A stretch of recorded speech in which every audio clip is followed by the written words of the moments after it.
ఒకరోజు నేను ద్వారకామాయిలో కూర్చొని ఉన్నాను.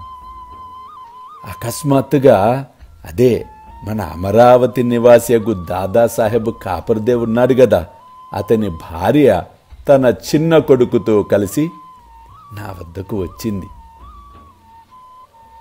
షిరిడీలో చాలా రోజులు ఉంది. ఒకనాడు ఆ కపర్దే కుమారునికి తీవ్ర జ్వరము కూడా వచ్చింది. అది ప్లేగు జ్వరముగా మారింది. ఆ తల్లి మిక్కిలి భయపడింది.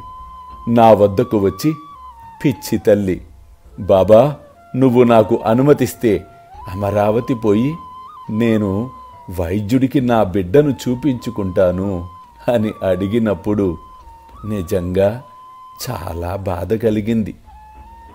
వెంటనే ఆ తల్లితో, అమ్మా, ప్రస్తుతము ఆకాశము మబ్బులు పట్టి ఉన్నది.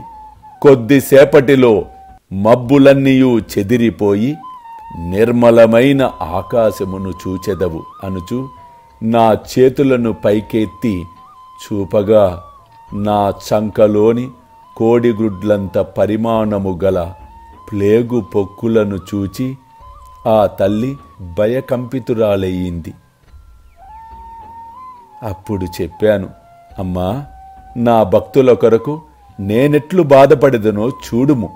వారి కష్టములన్నీయూ నావే.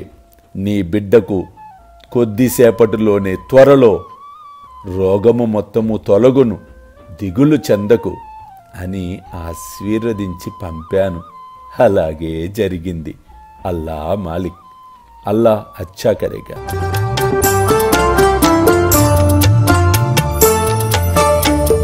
షిరిడిలో వెలసిన సద్గురు సాయిరా, హాయిగా నిదురించు సాయిరామా, సాయి శ్యామా, సాయిరామా, సాయి శ్యామా. కనుల నిండా నీ వేలే, మనసు నిండా నీ వేలే.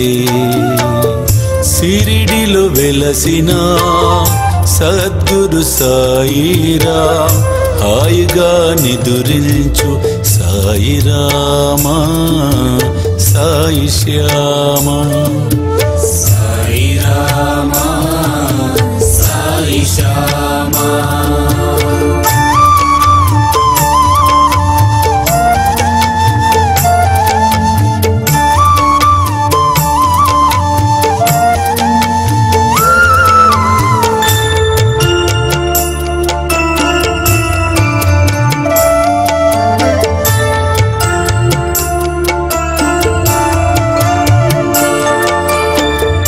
ఆపదలు బాపేటి అనాథనాథుడా, సుఖముగా శయనించు సాయిరామా, సాయి శ్యామా, సాయిరామా, సాయి శ్యామా, సాయిరామా,